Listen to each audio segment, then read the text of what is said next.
Mhm. Okay, it says recording in progress. I've never recorded one before, so hopefully this works. That's Oh, as hard as it gets. yeah. Okay, so we have a quorum, which I am mega excited about. So good morning, welcome everyone. It should be a quick meeting because I know quite a few people couldn't join us this morning. So I don't believe Matt's gonna be here, so we'll skip over the housing report and then um, the mayor could not be there or Joe, like I said. So we're right on to the chair's report. So I just wanted to see would everyone be available for a meeting on July 16th? It looked like that would be good for everyone's availability as far as that Google form went, but I know the meeting that we should have had before that was 4th of July weekend and it looked like a lot of people were going to be out of town. So I think July 16th would be our next best bet.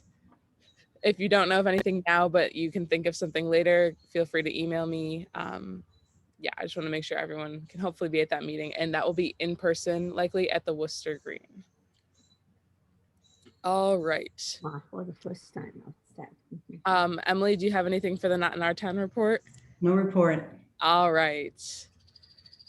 And Facebook report, like I said, not much. Just send me anything that you have. I've been posting some Brave stuff to there, but Juneteenth is coming up and everything. So for old business, we are looking. I just read over the minutes to find out the old business. I apologize, I couldn't be at the last meeting. So it sounds like you guys talked about ways to address discrimination issues and then establishing that reporting system. Would anyone want to elaborate on what you guys talked about at all? Like, give me some insight or something.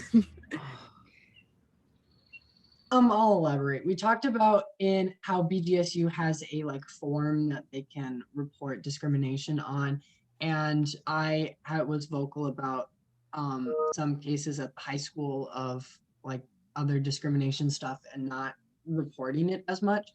So my job was to just look into and see if there was a ability to do that or report something with some sort of form similar to the college. And that was about it. Awesome. What did you find anything? I know we have I found two things. There is a tip hotline for school violence, and there is a harassment bullying form that is on the school website. It's under quick links. And in there, it lists, you can either write your name in on it or you can just be anonymous.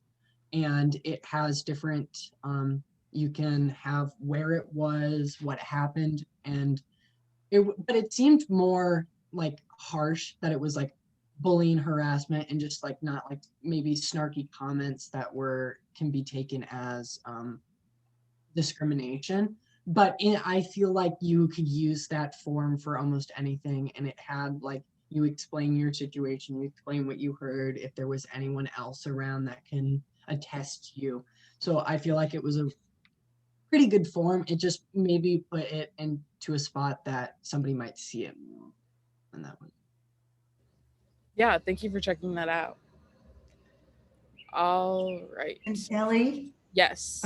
Just another little piece of that was we started with the understanding that many of these events are not reported or in general underreported. And then and how do we make that better, and creating an atmosphere that makes it safe and so that people will feel comfortable reporting. We also, Justin shared a little bit about the process that's in place with the BGPD, and we are aware, that that's not necessarily the place that all people feel comfortable reporting. So then, and really what it comes down to is we don't know the extent of the problem. We can't really create a plan, so data would be really important. So how often is it happening at the high school and what does it look like? How often is it happening in our city and what does it look like? Where? What are the locations and what are the circumstances and those kinds of things? So then the other part of that, Justin agreed that at an upcoming meeting, he would share with us what does get reported on the BGPD site, and then how they respond to it. And that was another piece I felt Justin was really welcome to, the idea that some of the things that do get reported on the BGPD website are not necessarily where we want our police department to spend their energy and their time. And so, you know, that there's a whole lot of pieces to this that could really make a really positive, you know, we've talked about this all the way along. So anyway, that's kind of the context of the big conversation. So Yeah, I think, let me know if I left anything out, Melanie or Tyler or Kiko or Anna. Yes. yeah, that sounds Yes, I great. got it. Mhm. All right. So that kind of leads me to my next step. So Emily, you guys talked about committees at the last meeting, correct? And you kind of gave them a breakdown of what each would look like. But you might have more you wanted to add too. So that's okay. I actually just have, so I've been emailing back and forth with Joe, and he thinks that like it's really time to establish those committees so we can get down to those precise monthly meetings. And then the third of the month, you would meet with your committees and everything. So I'm going to send in the chat a link to a Google form, just like asking your first, second, and third choice for those committees. I know we never established a fourth committee, but I can see one coming along eventually. So I made a miscellaneous, but maybe they could like fall into another committee, you know, until there's a reason to have them come up. But if you could take that form whenever you get a chance, I will also put that in an email. If you don't want to take it right now, I will send an email out shortly after for everyone to take that. Ellie, as a new member, I'm not that familiar with the committees. I mean, I've heard I've heard the description of them, but I will do the first, second, and third. But then if you feel the need to put someone in a different committee because you're short, just move me. Okay. I really don't know what the committees, I don't know an in-depth look at the committees at this point. So feel free to move me. Yeah. And honestly, this is the first time we've done committees, so we don't even know what it looks like. Yeah. So we are just moving. We used to just meet monthly. And then like after the Black Lives Matter events of last summer and just like various things, we've decided to meet twice a month. So we meet on the first and third Friday of the month. So what we're working towards is the first Friday of the month would be everyone meeting, the whole HRC. And then the third Friday of the month, you would find a time with your committee to meet like somewhere in that week. It doesn't even have to be on the Friday or whatever, but to like work on your goals or like what city council has for you. I mean, like kind of just like your duties Okay. as the committee. So Didn't hopefully- realize they were all new. Okay. yes. Yeah. So I think our next meeting will probably still be like one last group meeting because I'm hoping everyone will be able to make it to that one. But then I think as we move forward to August and people's schedules start to clear up because you're back in town for school and everything, hopefully that third Friday in August that week would be the first time committees meet. That's what I'm hoping for. Gotcha. So yeah. Okay. So moving on to new business, we have a grant application. So one of the things as part of HRC is we get a lot of this yearly budget. I think ours is like 1,600, maybe something like that. And so normally that's used on events like the Martin Luther King Day celebration, like the Lunch and Learns, any other events that come on.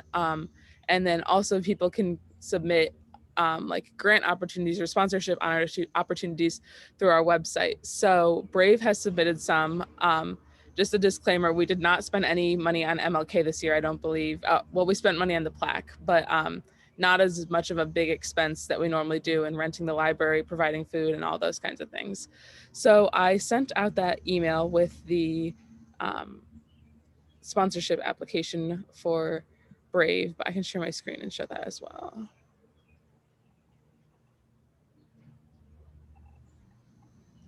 So this is what we're looking at. So if you don't know what Brave is, they are Black rights activism, visibility, and equity. Tony, I don't know if you want to speak more on Brave.